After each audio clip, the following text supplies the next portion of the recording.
Right. Okay, welcome everyone to this first session of our research forum of 2021. So unfortunately this year we've been forced to hold this virtually. However, we've decided to spread the events over the course of a whole week so you can enjoy all the things but not have to sit on Zoom for too long each day. Welcome, my name's Stephen Tufts. I'm the president of the Postdoctoral Association at Western. So the research forum is organized by Paul and SGPS as well, with collaboration with Mihaela. So I'm going to take this opportunity before I introduce our keynote speaker today to just remind you of who POR is and what we're doing. So POR represents postdoctoral scholars and acts as a liaison between postdocs and Western's administration. We have several representations across important university committees, such as the within the Senate, the Graduate Education Council, and other committees. We are also organize this is a postdoc-centered organization where our executive is made up entirely of postdocs, and we're supported by SGPS. And the main thing we do is we provide a number of different training and career development programs, and also when we're allowed to organize social events and outreach to allow the postdoc community to interact with each other more. So the reason I'm sharing this with you today is we have just started a new round of our executive council. And these were elected during March. We're currently still seeking 2 executive officers in VP communications. So this is a role that would be looking at managing our websites and our social media, and an external officer who will be responsible for dealing with our outreach, primarily attending conferences and things like that. So if you really enjoy this week and POR is something you really want to get involved with, please contact us and we can see if we can find you a position on our executive. So with that, without further ado, I'd like to introduce our keynote speaker. And I'm very excited to share that introduce in this week celebrating postdocs in our community. We are welcoming a member of our own postdoc community to give our keynote address. It's my great pleasure to welcome Dr. Jenny Liu. Jenny is a postdoctoral associate with the MacDonald Franklin OSI Research Center and the Department of Psychiatry at Schulich. And she holds an appointment with the Toronto Western Hospital-Krembil Research Institute and the Daphne Cockwell School of Nursing at Ryerson. Further, Jenny is elected as a board member to the Society for the Study of Psychiatry and Culture, an international organization devoted to fostering cultural aspects of mental illness and health. Her background is in psychological science, and her scholarship activities bridge research in stress and resilience with community-based applications. She's the creator and lead author of the Multi-System Model of Resilience, or MSMR, which was developed into a mobile application. The model and tools are currently used in several multi-year projects around the world. And today she'll be sharing with us her keynote, Aligning the Resilience to Support Your Needs. We welcome you very much, Jenny, and we're really looking forward to this session. Thank you very much.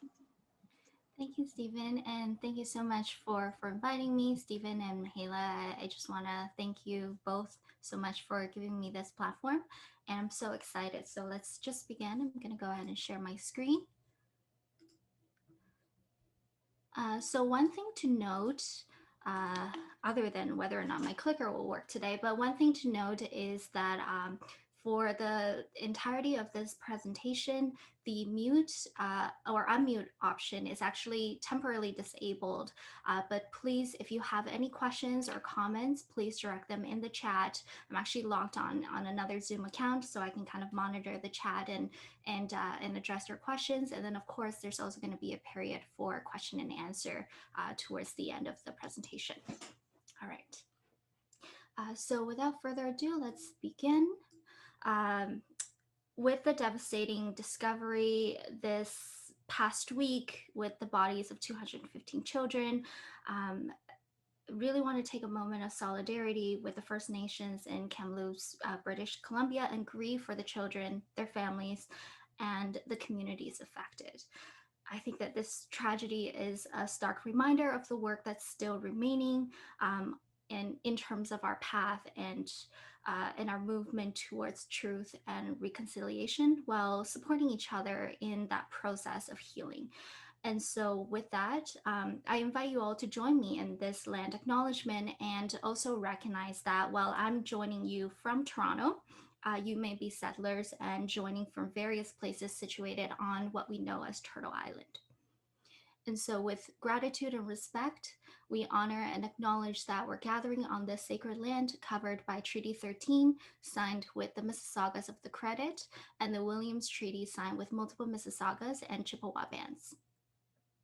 Toronto is located on the Dish with One Spoon territory, a treaty between the Anishinaabe, Mississaugas, and the Haudenosaunee that bounds each other to share the territory and protect the land. Subsequent Indigenous nations and newcomers were invited into this treaty in the spirit of peace, friendship, and respect to share and care for the resources on this land. And so with that, I invite you to acknowledge and also give a moment of solidarity. All right, so let's begin. Does anyone remember what life was like in 2020, kind of pre-pandemic? I'm not talking about, later on when we're kind of full-fledged into it. Did it kind of remind you of these things, right? A very busy campus filled with people. I mean, when was the last time you kind of walked into a room and it looked like this? Campus life where we're all kind of hanging out with each other, just spending time with friends and family in close proximity. Working in the labs, working with your colleagues in the same space. Sports, recreational activities, and of course, graduation, or really celebrating those milestone moments together. And life in 2021 looked a lot different, right? You've got a very, very empty campus if you ever kind of visit it. And if you were kind of engaging in in-person activities, you've got quite a lot of space in between, right? You've got the mask, you can't always see each other's faces, and you're physically distancing. These photos are, of course, from Western University social media. So just heads up, I took some print screens. And of course, the majority of our time is spent in front of a computer or multiple devices, whether it's Zoom, whether it's WebEx, whether it's Teams, Skype, or kind of anything in between. We're doing our virtual classes, we're doing meetings back to back, we're even graduating virtually, right? And a lot of the milestones or the events and also everyday life looks and feels a lot different. And when was the last time we were kind of able to go back to the labs and hang out and work together, right? So a lot has changed in 2021. And so the word resilience often comes up and is kind of the topic of our presentation today, right? So let's look at some of the headlines with resilience. This is just from a Google search of whatever the first 10 that pops up. 3 ways to build resilience amid the COVID-19 pandemic. Staying resilient during the COVID-19 pandemic. Building resilience to combat pandemic fatigue. Resilience, the unexpected gift of this pandemic. Psychological science and COVID-19, remaining resilient during a pandemic. Strategies for resilience of medical staff during the COVID-19 pandemic. Special report, why developing resilience may be the most important thing you can do for your well-being right now. Quilted banner commemorates Cree community's resilience through COVID-19 pandemic. And if you're not tired yet, tired of the word resilience, Canada's racialized communities navigate ongoing pandemic. Right, you're probably tired of the word resilience as much as I am right now, seeing all of these headlines. And resilience becomes a very, very poignant and very important topic because we seem to refer to it often as a way to get through to the other side of the pandemic, to kind of escape or just cope with it unscathed to some degree, or way to protect ourselves. And me being a stress and resilience researcher and having done some of this research, especially during pandemic, I'm really excited to share some of this research, but what's more important is I want to share why I do resilience research with you today. And so what brings me here today? In 2015, I was finishing my practicum in graduate school. And at that time, I went through a cyber stalking situation with somebody from that practicum site. And this person had stalked me for a few months, virtually hacked into my devices. I don't want to scare you, but just kind of sharing some of this personal experiences, right? Hacked into my devices, was harassing me, sending me multiple emails and messages. And I, being kind of this quiet graduate student, I really didn't know what to do. So I just kind of ignored it all and just pretend like it didn't exist. And it wasn't until this person then started reaching out to other people in my department and say, hey, have you heard from Jenny? What's she doing lately? You know, um, I've been trying to get a hold of her. I can't find her. And that's when people started coming to me. And that's when it blew up to the point where I can't ignore it anymore. And I had to address it. And as it turns out, this person was not only cyber stalking me and harassing me, this person had also harassed some undergraduate students. Uh, manipulated them to try and exploit them to participate in activities, uh, try to kind of masquerade as a professor and change his affiliation to give off the idea that he's this professor and he's accessible and he's to be trusted, to kind of gain entry to communicate with students, vulnerable students. uh, Not only that, but once this kind of came to light, uh, the institution at the time was notified and they did a full investigation and they uncovered, in addition to these other people that he was harassing, also that he was trying to steal data, manipulate data, and threaten various individuals in that process. And so this really kind of turned out to this huge ordeal that resulted in him being banned from multiple campuses, the police being contacted, and various reports filed, and safety measures kind of put in place to make sure that he can never do that again. So that was an experience that I had as a graduate student. And what I gained out of that experience was I felt supported, I felt safe. And I thought back and really evaluated, well, people would refer to me as being resilient in that regard, right? Maybe they would think that I kind of overcame that or recover from that experience. But what did it take for me to get there? And so I thought to myself, well, if the department, the faculty, and the entire sort of school and community didn't rally around me, would I be able to overcome that? Would I be able to feel protected and secure, or would I feel like that quiet, mousy graduate student who was afraid to speak up and just try to pretend like nothing happened and maybe it'll go away, right? So that was kind of my first inkling of an idea about what resilience looks like as a process. And so let's fast forward to two years. I had the opportunity to do my PhD comprehensive exams, and my exams consisted of either proposing a new model or kind of identifying gaps or doing some other type of independent studies in an area that's outside of your normal area of research. So at the time I was studying stress, and I thought, okay, well, resilience is something that I've been thinking about a lot. I've been experiencing a lot. So let me look into resilience. Let me see what's out there. And so I decided to pursue the area of resilience for my comps.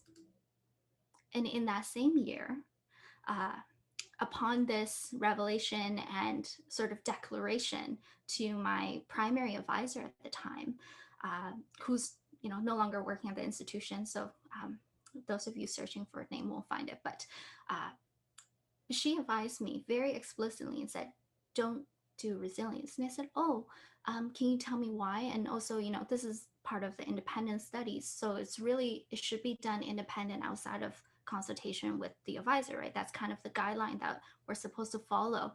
And my comps readers seem to really be keen to the idea. So could you tell me why I shouldn't do resilience? I said, no reason. I just don't think it'll get you anywhere in life. And I thought, oh, okay. So then over that course of conversation, I provided the same rationale that I gave to my comps readers. And I said, this is the idea. This is the gaps I've identified in the literature. This is the outline that I want to propose for this approach to understanding resilience. I really think that I'm onto something here. I really think that I would like to pursue this research. So what are your thoughts? Please think it over and let me know. Of course, I respect your opinions as my advisor. And so she kind of let me go right at the end of that meeting. And I thought, okay, I walked away standing up for myself. I felt pretty good about that in the moment. And that was a long weekend. And Monday morning, 8 a.m., there was an email in my inbox, and it was addressed to the chair of the department at the time. And it was declaring that I will no longer be supervising Jenny as of today. And my heart just sunk. It was so devastating to me to feel like I was abandoned by this advisor. I don't know what I did to possibly, affect her decision or influence her in any way. And I mean, of course, there were other small events like things that, she would kind of push me to do or didn't want me to do. And I'd always listened. And I thought, is this me standing up and wanting to do this research and wanting to pursue this research? What triggered it? I had no idea. And of course, at the same time, the department really rallied around me. And, another advisor said, I'll become your primary advisor. Let's form your committee. There's going to be no delays to you doing your PhD. We're going to get you through your PhD. Nothing's going to change. We're all here to support you. And again, I felt so supported. I felt like, would I have been able to get through that? Or would I have quit graduate school right then and there? And so that kind of doubled down on my idea of what resilience looks like as a process, and accessing the right type of support, having the right type of support, coupled with sort of the internal will.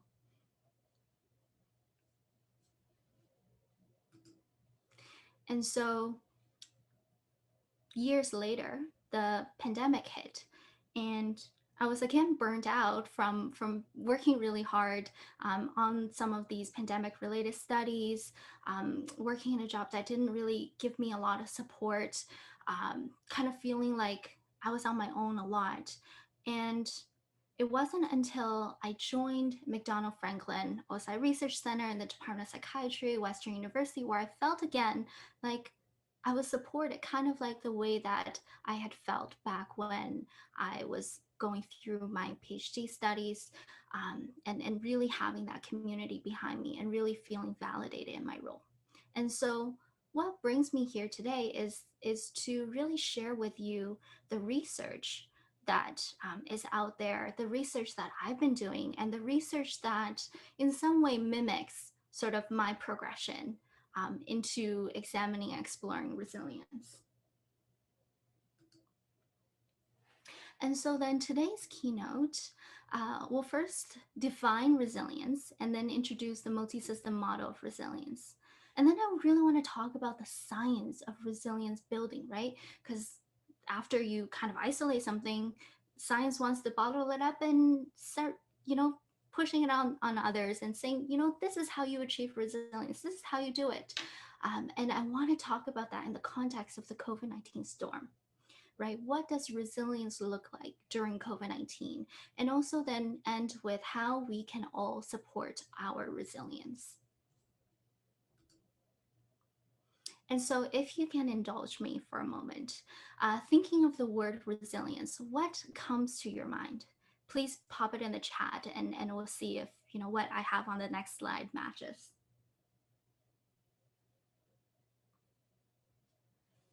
Strength, okay, moving forward. Okay. Grit, recovery, bouncing back, recovery, okay. Okay, these are great. These are great.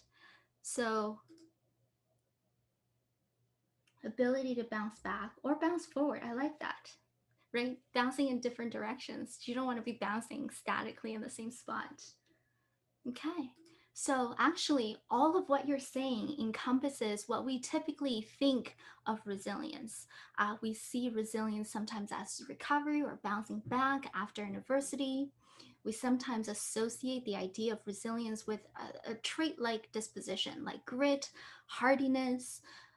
We think of resilience sometimes in terms of the positive or protective factors and resources that we can utilize, and also the qualities that we tend to associate with those positive qualities, right? Like thriving, well-being, a growth mindset, and finally some type of mechanism or quality, right? Whether it's genes, telomere length, or any other sort of new discovery that's been associated with resilience and well-being in health and functioning. And of course, sometimes you see images like this, right? Like something kind of growing through adversity, breaking through the cracks despite it all. But these are kind of vague, right? They don't really give us an idea of, okay, that's what resilience might look like, but how do we get there? And so I want to instead look at, well, what do we use resilience for? Sometimes we use resilience to keep safe in a crisis or trauma. Other times we use resilience just to adjust to the new normal, kind of like what we've been doing for the last year and a half, or I guess it's a year and a half. Yeah, I suppose it is. And then also thriving and productivity, right? And all these other kind of goals in between. And so then we really need resilience for different things. So we need resilience to live, to survive, and across various cultures, there's lots of idioms of survival and resilience that's kind of embodied in their cultural practices and norms.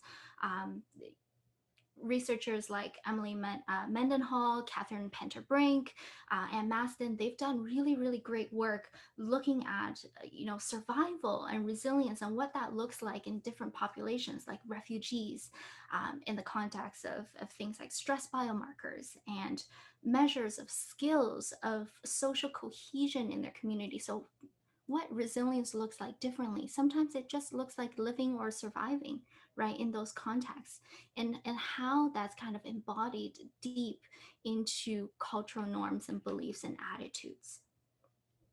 For example, there's notion in some culture that that trauma is really a test.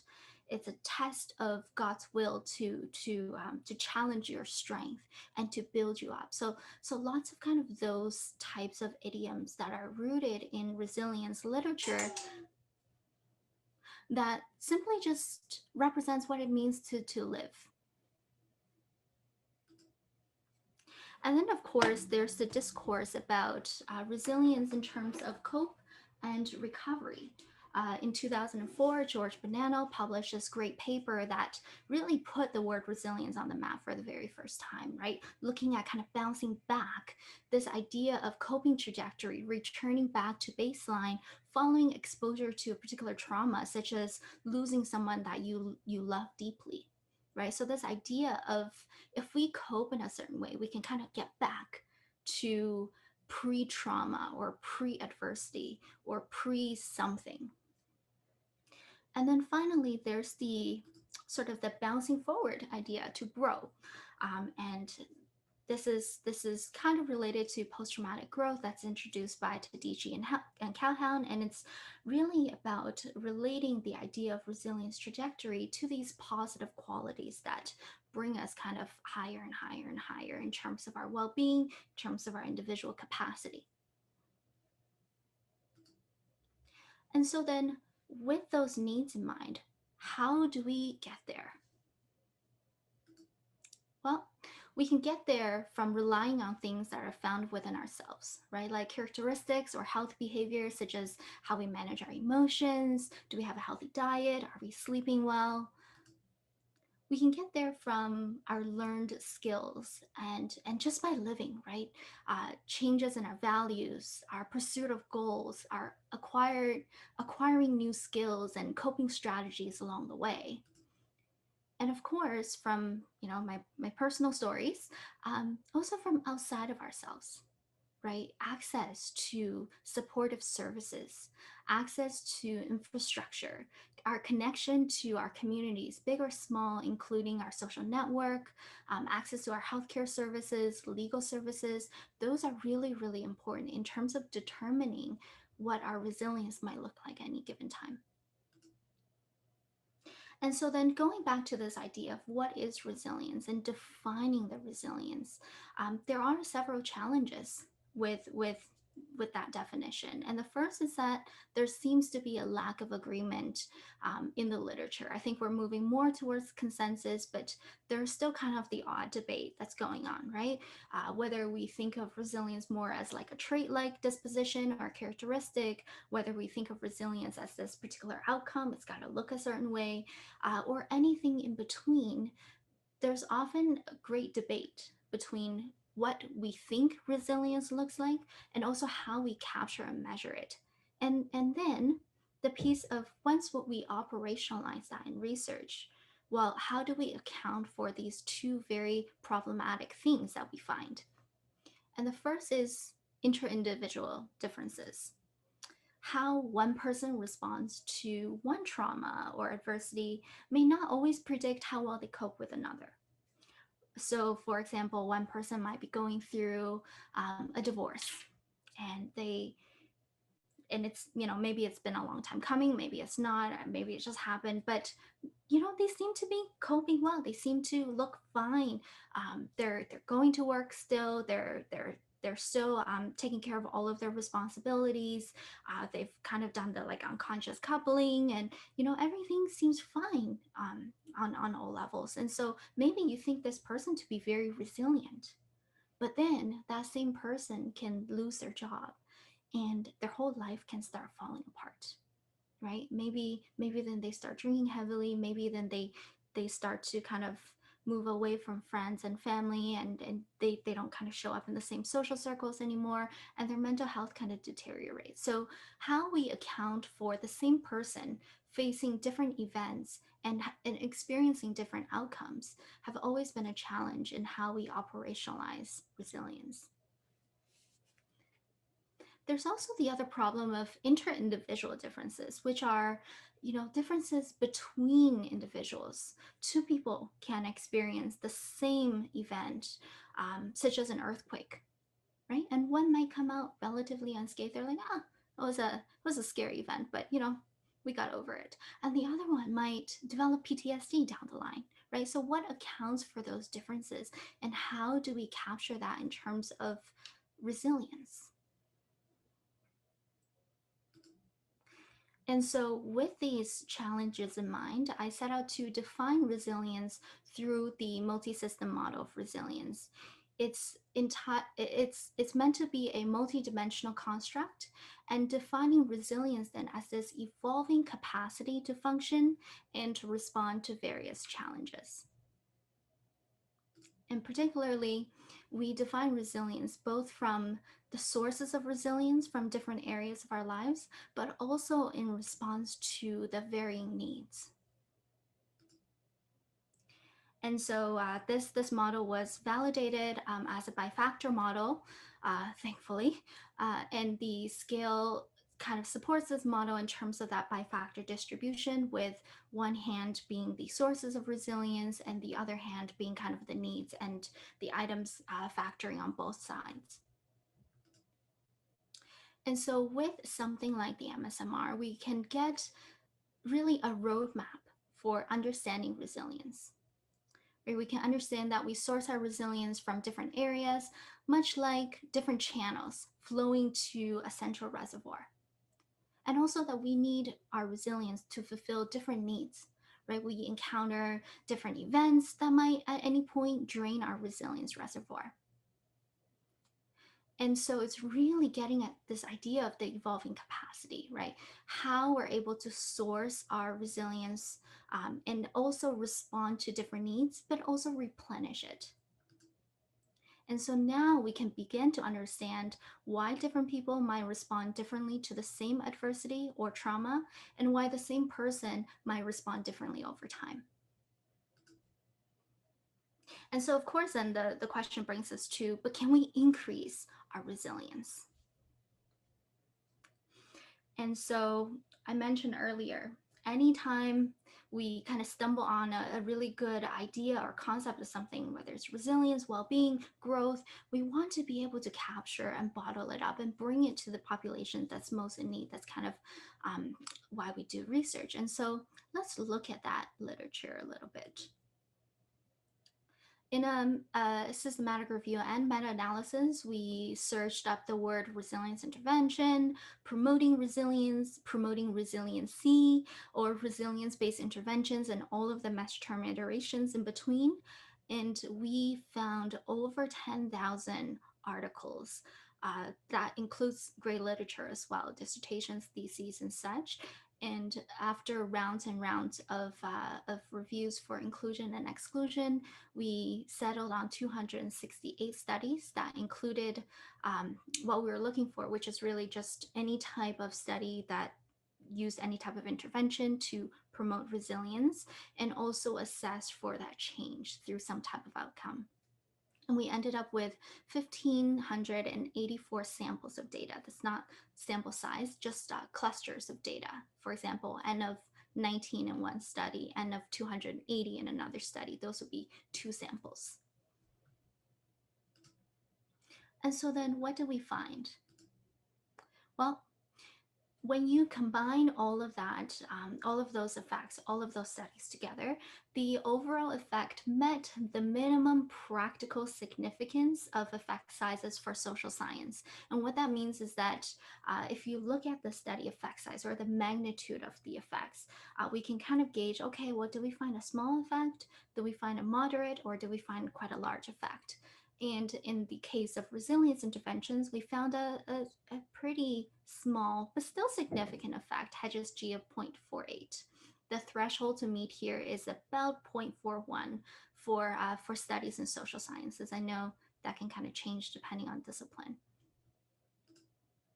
And how does that stack up? Well, compared to things like CBT for depression, we're still a little bit under, but in that same threshold, because the moderate study effects start at about 1 point something.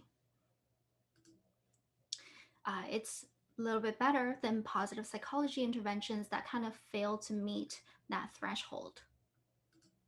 And Cohen's D and Hedges G can kind of be interpreted relatively the same. And for pharmacotherapy for depression, we're actually right on par in terms of the effects of depression, effects on depression, and also the overall effects of resilience interventions. And last but not least, we're just a little bit under for mindfulness-based stress reduction. But again, all of these are falling within the same threshold category, which is a minimal but practically significant effect, with the exception of positive psychology. And of course, the reported effect size were very, very heterogeneous, right? Ranging from very, very, very big, like 11.8, that's a huge effect size, to even the negatives in a meta-analysis. And so then let's break them down a little bit. So what you see now on your screen is interventions by the category of outcomes that we evaluated. So you have action, which are like behavior related outcome changes. So they assess for things like, well, did you exercise more? Did you, did you stop smoking? Or count the number of cravings that you've had. For biophysiological, is anything to do with the physiological changes, whether it's cortisol changes, whether it's cardiovascular changes in terms of output on heart rate, blood pressure, things like that, or even BMI. Coping is just any self-reported changes in terms of coping patterns. And emotion was interesting because emotion is consisting of both sort of the affective states, but also changes in overall mood. And then there's the resilience category, which is just assessed using any number of resilience measurement tools. Symptom in terms of reduction in psychological distress, symptoms of depression, anxiety, and such, and of course, positive dimensions of well-being. And so breaking these down by the categories, we can kind of see where, as a whole, resilience interventions appear to be more efficacious, and they're bolded on the screen for you. So behavioral changes, resilience intervention seems to be really good at. Of course, resilience measures, reductions in symptom, and also overall changes in well-being. But there are also several considerations to kind of take into your mind. So for whom are these interventions most effective? Well, as it turns out, for adult populations as opposed to children or teenagers or youths, and as opposed to older adults, it was the adult population that appeared to be most responsive to resilience interventions as a whole. And not only that, but adult populations experiencing moderate to high level of risks, right? So if you are kind of doing well in life, not really doing much, not really encountering much challenges, obviously this is all pre-pandemic, and you're just kind of, cruising through, and your work says, hey, there's this resilience program. Do you want to enroll and see what happens? And you're enrolling, that's kind of low risk. What's moderate is more like high stress occupations, and what's high risk is more like refugee populations, escaping from war-torn countries. And so those with a moderate to high level, just kind of right there in the in-between, who are adults, are the most responsive to resilience interventions.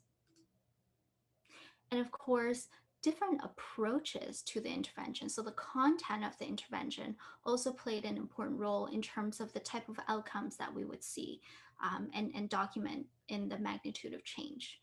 So for evidence-based approaches, self-reports of coping and emotion was really effective. Perhaps because lots of evidence-based approaches specifically target coping strategies and ways to manage our emotions. For things like yoga, which typically falls in alternative/physical activity, they were really effective in terms of reducing symptoms, whether it's symptoms of distress, symptoms of anxiety, and things like that. I guess maybe because it gets you moving and it kind of gets you out of that mental state. For things like social support, like group therapy or support groups, self-reported resilience and also changes in behavior were particularly effective. And last but not least, mindfulness and psychoeducation aspects were really good for self-reports of overall well-being.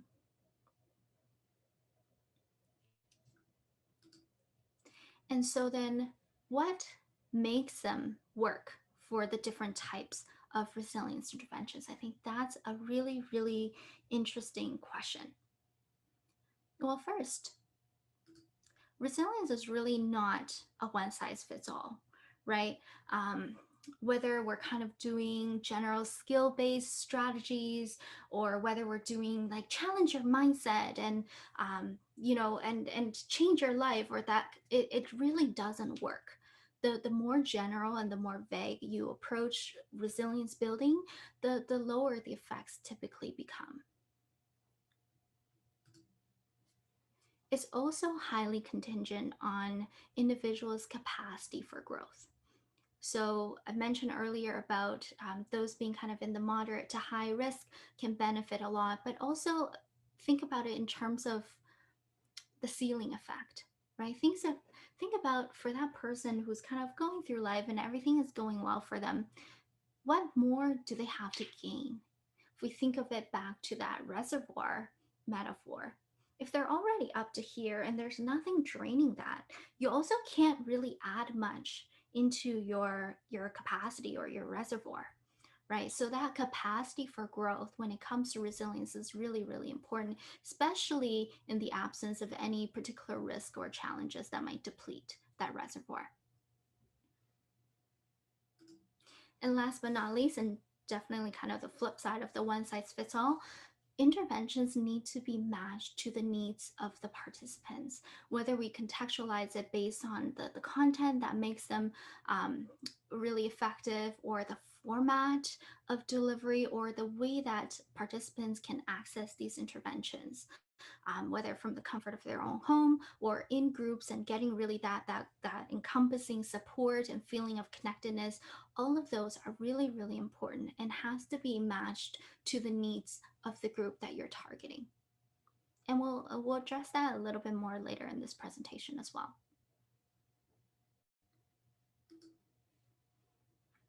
And so then I want to bring us here a little bit.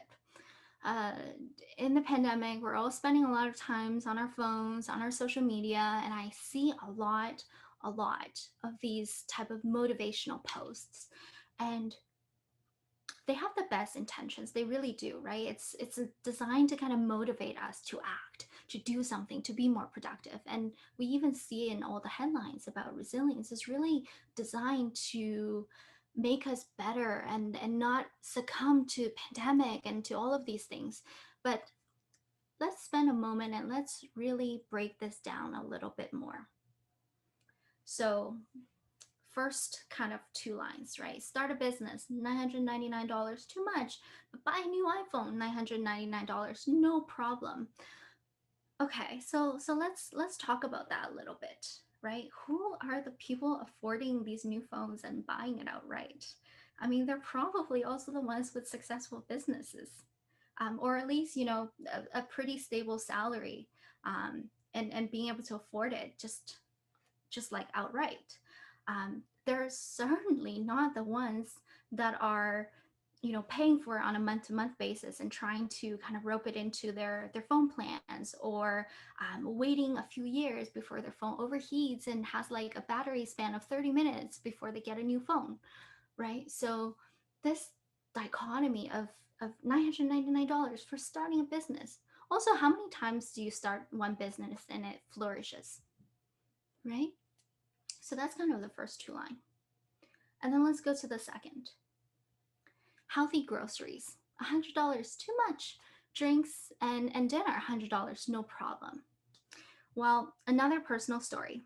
So my mom, she's a single mother, and when she went through her divorce, she was an engineer before, and if maybe the engineers that are here can kind of correct me, but typically if you're out of the discipline for a few years, say to, you know, raise your child, and something like electrical engineering, it's really hard to get back because the advancements are so rapid that it's hard for you to justify why you've been kind of out of that space for multiple years. And so when my mom found that she couldn't go back to being an engineer, she had to put herself back through school to become an accountant. I don't know why I went from engineering to business, but it is what it is. But during those years when we were kind of supporting her in terms of her going back to school, I don't remember one time that we went to a family restaurant to eat out, really. Like maybe Swiss Chalet once. And I was a teenager then, so I didn't really think too much of it. But it was really because groceries can sustain you for a week or 2 weeks, and dinner and drinks is like 30 minutes, an hour, and you're done, right? So her priorities were different, and she didn't have that flexible income to spare on dinner and drinks. In fact, she developed this really weird habit of going through the newspaper and, circling the things on sale, and then she would kind of stack them all for a Saturday morning and plan her trips to go grocery shopping, something that she still does to this day. Sorry, Mom, if you're watching this. Yeah, so right, again, assuming that they're at the same starting point for both. And then the last one, watch Netflix, 2 hours, one more episode, learn a new skill, 2 hours, no time. Let's be honest here.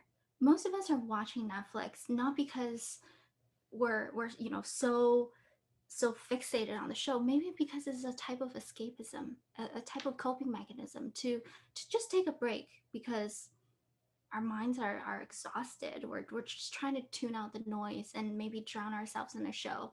Maybe we're just absolutely at capacity in terms of our ability to do anything, any more cognitive tasks, any more emotional labor. We just don't have it left, right? And so let's not stigmatize or deprioritize self-care and then say, oh, but you should be using that time to learn a new skill. And so this post ends with, life is about choices. Stop blaming the lack of opportunity. Well, it also assumes that we all have the same level of choices, right? We're all at the same starting point. And when we see these types of imaging on social media, in the news, right, talking about resilience, do this, do that, it assumes that choices all look the same. Everyone has the same choices. Everyone has the same resilience. Everyone starts out at the same point, and that's simply not true. And so if we think about that resilience container of capacity, and we think of it in the context of plates, right? We always use that analogy. How much can I put on my plate? Well, some people have a very, very solid plate made out of metal, unbreakable. Some people's plates are ceramic. Some people's plates are made out of flimsy paper or has cracks in it, right? So we can't assume that everyone has the same capacity, just like we can't assume that everyone has the same type of choices in life.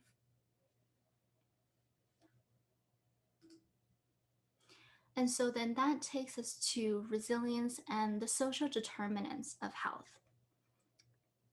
And so under this idea of social determinants of health, I want to really talk about health equity, especially in the COVID-19 context, especially in light of what's going on, this past week.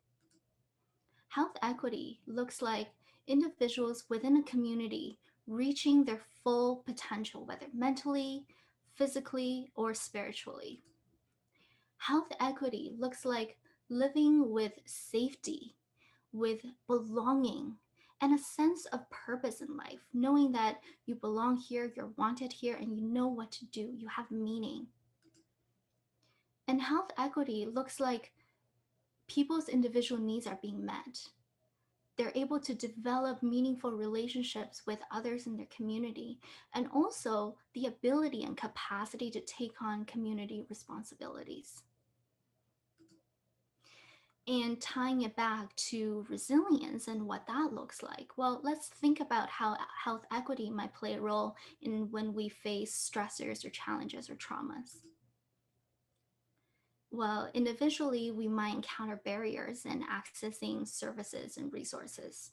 For example, when a pandemic breaks, you might need to figure out, okay, what happens to my job?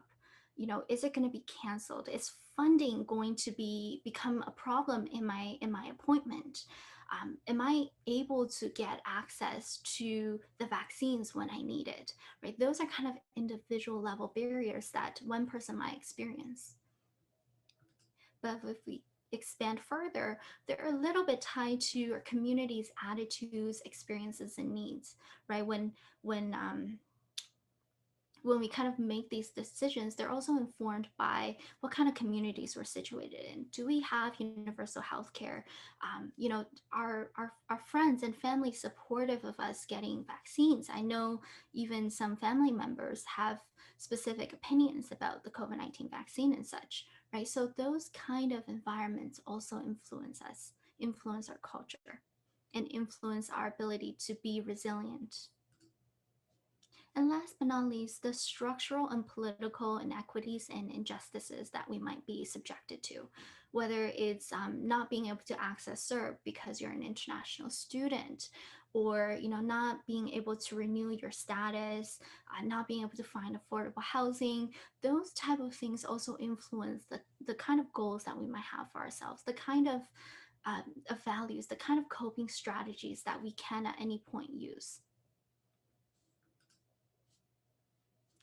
And so then that brings us to the COVID-19 pandemic, which when it first hit, it was kind of discussed as this great equalizer, right? This virus doesn't discriminate, it's going to be affecting us all equitably. And let's just see if that's true over the next few slides. So the following slides are ongoing research. These are not yet published, but the other kind of research that I've discussed, I'll have a list of resources at the end, and of course the slides will be available for everyone. But for the next few slides, these are all ongoing research that's not yet available publicly. Okay, so the first study I'll talk about is building resilience for temporary migrant care workers. So to kind of contextualize everything, temporary migrant care workers are kind of foreign workers that arrive here on a work visa. They often care for a family, a home, act as the caregivers, and their status to remain in Canada are often very contingent on them being employed. Not often, are completely contingent on them being employed. And so if they lose that employment, then they often have to go back to their home countries. And these migrant care workers are often the sole breadwinners, or at least the primary breadwinners in their home. So they would take all of their earnings and send the majority of it back home to their families to support them. Right. So you see them kind of holding up photos of their family. These are the family members that they're supporting. So the photos come from I guess a report called Behind Closed Doors. It's available on migrantrights.ca. And so oftentimes these migrant care workers, they live with their employers in their home. And oftentimes they just live, work, eat all in the same kind of home, and they have very little time for leisure, for self-care and such. And so their resilience needs, based on an assessment, is really the lack of support and the engagement in self-care. And so based on that evaluation, this was actually before the pandemic hit, we had developed a resilience solution, like a training system that really allowed them to access it flexibly given their sort of hectic schedules. So they could log on online. This was a remote sort of blended learning model. They have self-directed e-learning modules they would complete. And then once a week, we would come together and do a video conferencing session to really consolidate learning. Now, for this group, their baseline levels of mental health and well-being was already very, very low. And during the period of the intervention was when COVID-19 first happened. And so during this period, some lost their homes because they were dismissed from their jobs, and then they had nowhere to live, and also no formal structure of support because technically they don't have status in Canada anymore, right? And then of course, during the period of COVID-19, everything was shut down. They couldn't access the services to help, renew their paperwork or seek help and support. And so they were really, really stranded. They couldn't find housing. They couldn't access healthcare support. They couldn't go back home to their families. And imagine the pain, right? Some come from Asia, and that was kind of the hardest hit areas in the initial waves. And so during all of that period, we conducted this resilience intervention. And at the end of that 6-week intervention program, we looked at their mental health and well-being again, and there were no changes. So from a researcher standpoint, sometimes you think, oh, no change, maybe that means it's ineffective. But contextualizing it to this population and the traumas, the compounding traumas that they're facing just at the onset of the pandemic, we can see that maybe even then, whatever that our intervention did was maybe somehow protective of their plights, of their struggles, of their challenges. But it's not something that as a whole, as a research, that we tend to see as effective, right? We don't really see it that way because there's no change in the scores. We can't really interpret it that way. But this is what kind of contextualizing that research to the population might look like. And now let's go to the next one, which is supporting resilience of healthcare workers. So the first wave of COVID-19 was really, really situated in terms of frontline within the long-term care homes, right? That was kind of their battle. And so our team of researchers reached out to a particularly affected long-term care home in the Toronto region. And we spoke to the workers to try to gauge what were their resilience needs. And these are some of their stories. For a large long-term care home, they had, I would say, maybe sometimes less than one person per floor, and they had 5 floors of their home. That was kind of the extent of it, because people were either burned out, they were affected by COVID-19, or they were scared to come to work. So any number of those factors resulted in a serious shortage of people working in the long-term care home, of that particular home. And of the people that we spoke to, they would often say, I would walk past the lunchroom, and before the pandemic, it used to be people really happy, chatting. Now it's just quiet. It's quiet, and occasionally you hear people crying in there. And they're crying because their families don't understand why they're coming to work, why they're putting their family members at risk for showing up to work. But they also don't want to abandon their duties. And so they're overworked. They're doing, double, triple shifts after one another because they have no choice. If they don't, no one else will show up for the family members. And so it's a really, really hard position to be in, because on the one hand, you want to be supportive of your family members' wishes. Some of them, right, try to do this and they end up living in their cars for a month because they couldn't go to a hotel. They didn't know where else to stay. No one would take them in. So they lived in their car because they didn't want to get their family sick. They didn't want to bring the virus back home. And so the frontline healthcare workers during this stage, they're overworked, they're burned out, they don't have enough support, they don't really feel very in control of their lives, and they're also suffering from compassion fatigue. Someone talked about feeding some of the residents, and then singing a song to them to cheer them up, and then going down to the next floor and doing their round of feeding and coming up, and that person had already passed, right? So that's the kind of their reality, everyday life, that we simply didn't often see during the initial wave 1 of the pandemic. And so then with these in mind, we designed a similar resilience training program, but this time we also looked at integrating elements of empowerment, of collective empowerment, to really address the feeling of interconnectedness, feeling of supportiveness that sometimes is missing from these frontline healthcare workers. And so what you see on the screen is this very simple exercise. It's always self-guided, where participants have to put the people at the bottom into us versus them category. In one way, it kind of targets, any internal biases, but it also gives you an opportunity to examine your values, examine your practices. And then when we come together as a group and discuss, we learn from each other. And so with this type of customization, this program, we were able to demonstrate a reduction in mental distress that was measured by patient health questionnaire, sorry, and then also increase in resilience capacity and empowerment domains. And they were all statistically significant and a large margin of jumping in terms of the resilience programs.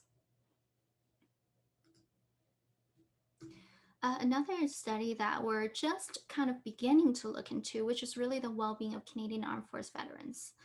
This is part of our center's longitudinal study, so I'm just presenting some very, very preliminary findings. For this population group that's working to integrate themselves back into society after service, they already have higher than sort of the average population's mental health or mental illness symptoms. And with a pandemic, their pre-existing mental health conditions actually worsened as a result of the pandemic. And this is from self-evaluation of their symptoms. This group also experienced significant disruptions in family, social, and occupational domains of their lives, whether it's being able to connect with their family members to support their reintegration, being able to fully connect with their communities and feel integrated into their communities, and also being able to find employment, show up for work, and such. And last but not least, when a pandemic happens and all the services abruptly stop or transition to telehealth, there are significant changes and disruptions to the way that then we're able to deliver mental health care services to the people who are most in need.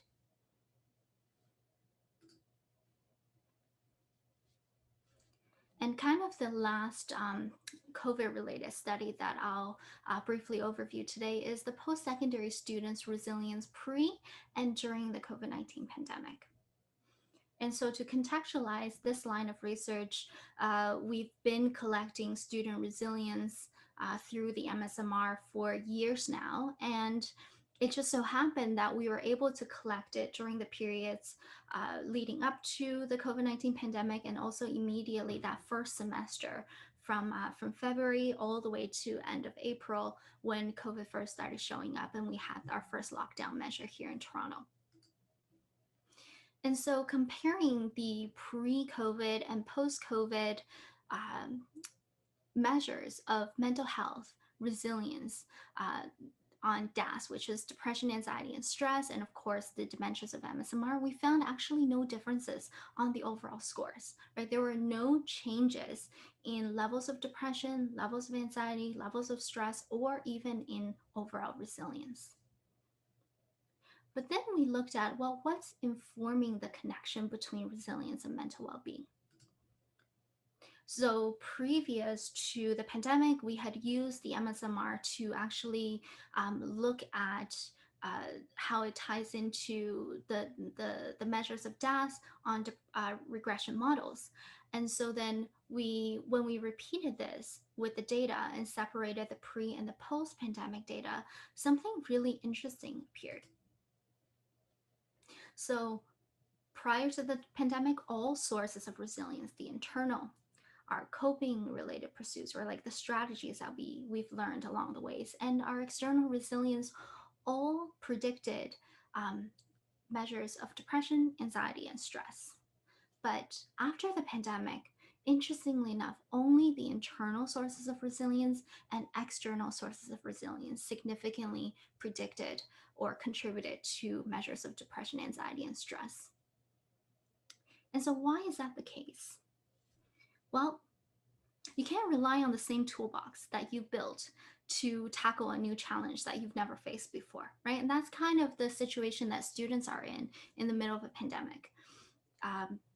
Pre-pandemic, they've got their everyday challenges, whatever that might be, whether it's having to finish schoolwork, meeting the deadlines, submitting their exams and assignments on time, and whatever other, family and interpersonal challenges they might have. So, they're just trying to get through all of that. But then COVID-19 happens and that transforms their everyday experiences. you've got service closures, you've got classes moving online, you're not being able to visit the campus that you thought you would move to, you're not able to experience that campus life, build friends, build communities. All of those things completely changed how they were able to live their life. You can't connect with your professors, your peers. Some students couldn't even access CERT because it wasn't available to them. They've had their work study situations canceled or permanently postponed. And so it was really, really hard for students. And yet they're trekking along, right? They're trying to pull from whatever source that they can get. They're trying to keep healthy internally. They're trying to deal with their emotions. They're trying to sleep better, avoid the virus. They're trying to access whatever service they can get, but they can't use the same set of tools. They can't rely on their same coping.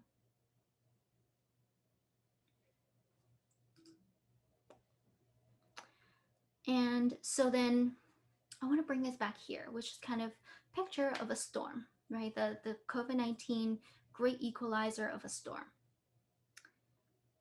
We construct our identities through how we interact with the world around us.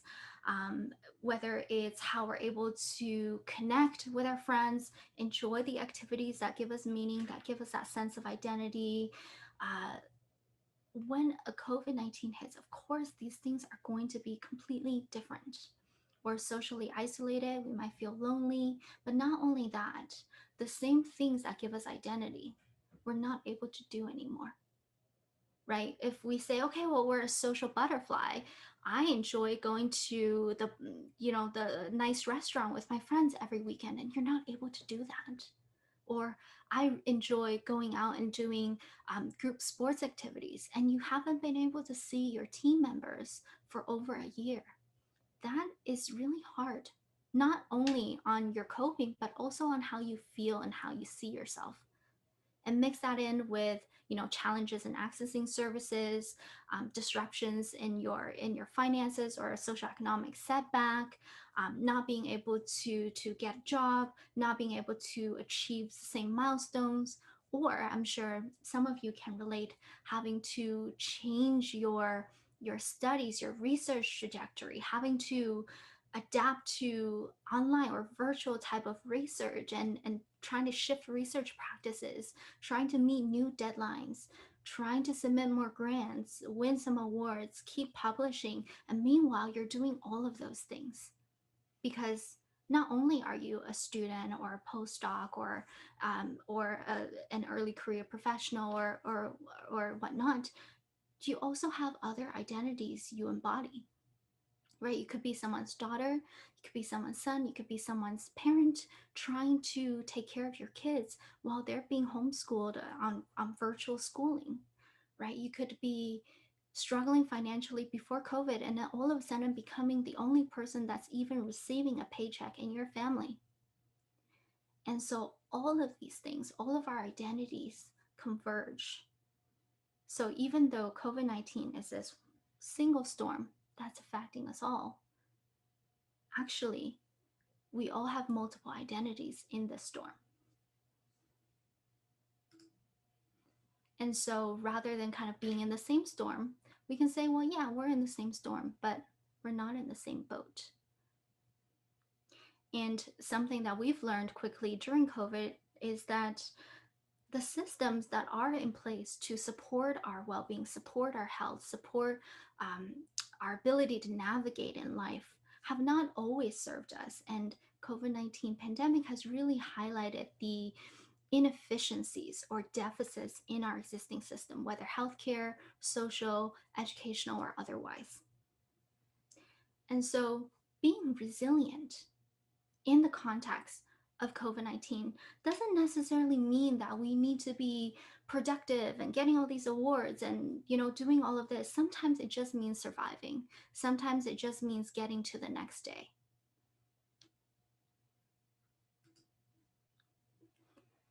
And so I want to bring us back here in terms of navigating our resilience from a multi-system approach. We have our essential needs, which simply relate to our safety and our security in everyday living. Could be just staying safe or keeping safe.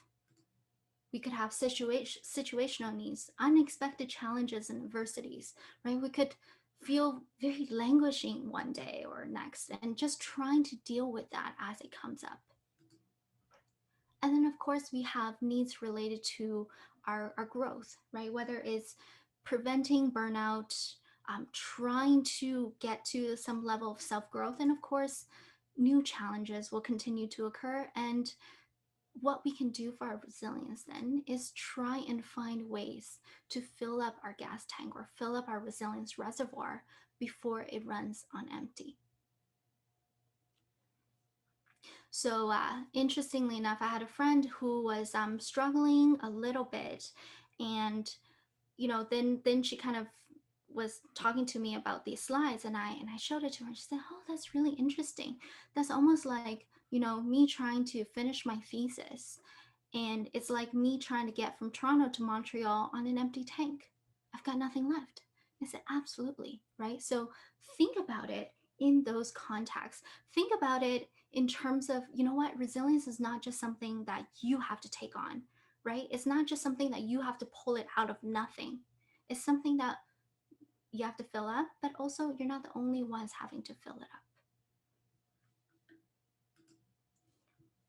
And so going back to kind of dimensions of the multi-system model of resilience, I want to introduce all of these 9 domains and leave you with a little bit of tips for each of these 9 domains so that you can kind of evaluate what you can do, what you can count on others, and what you can pull out of all of these. And again, this is not in any way to remind you of the things you don't have, but really just as reminders of the little things that we can do to maybe fill up our tank just a little bit. And so we start with health and wellness because that's the most important, right? Keeping safe, feeling safe, not just physically, but emotionally.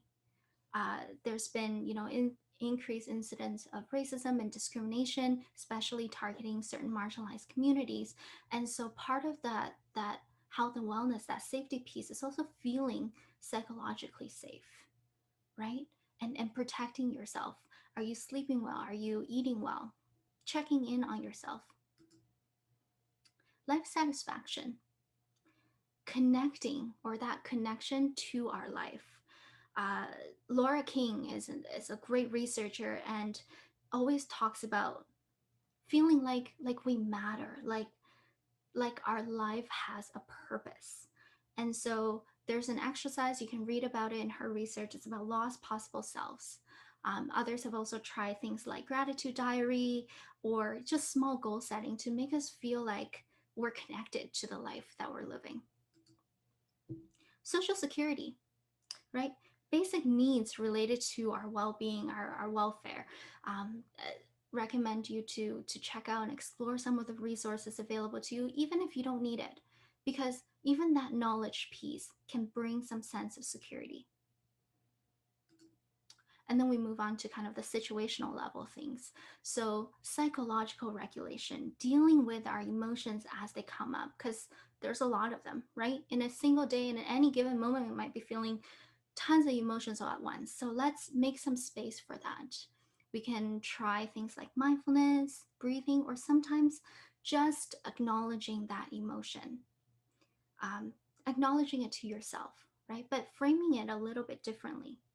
So instead of things like, I feel hopeless, try, I'm having a thought and judging myself as hopeless because of XYZ that happened.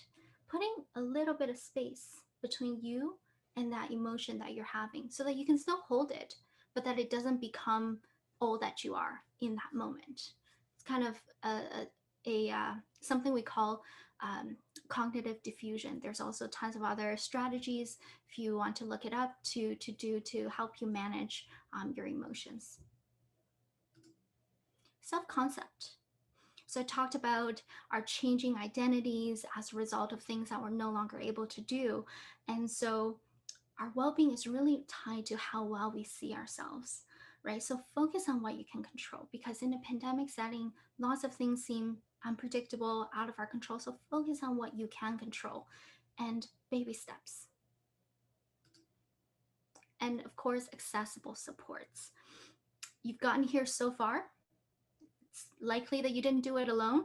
And so even revisiting those things can be helpful, validating, and empowering to know that you have had the support of others. You have been able to overcome challenges. And also, should you need it, you can go back there and source it again or find new ways. Health reserve. So kind of when we get to the purple level, it's kind of more about, capacity for growth and things like that.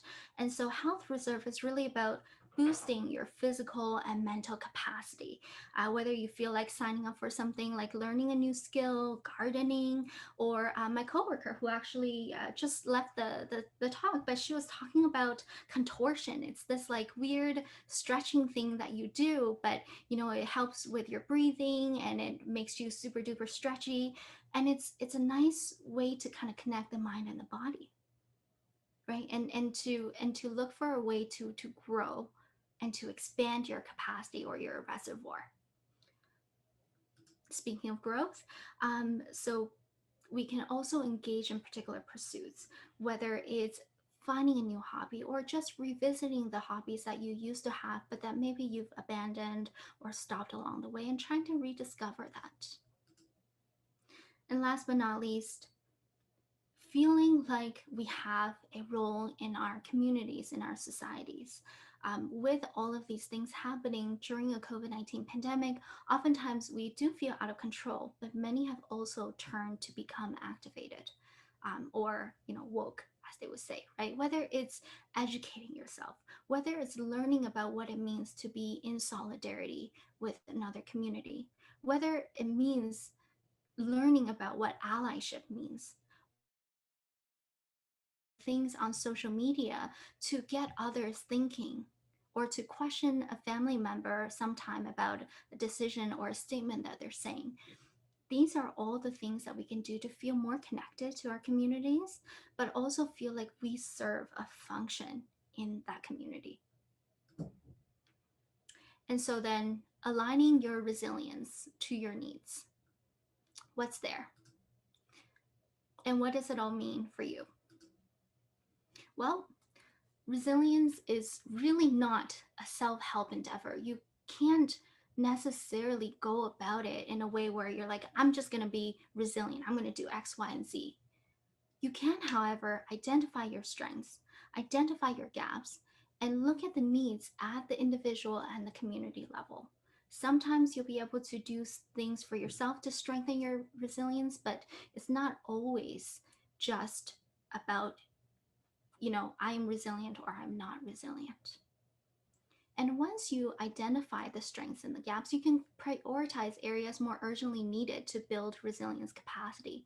We talked about the different needs with different communities during COVID-19 pandemic, and it's true, people have different needs. So resilience will look differently to them at any given moment.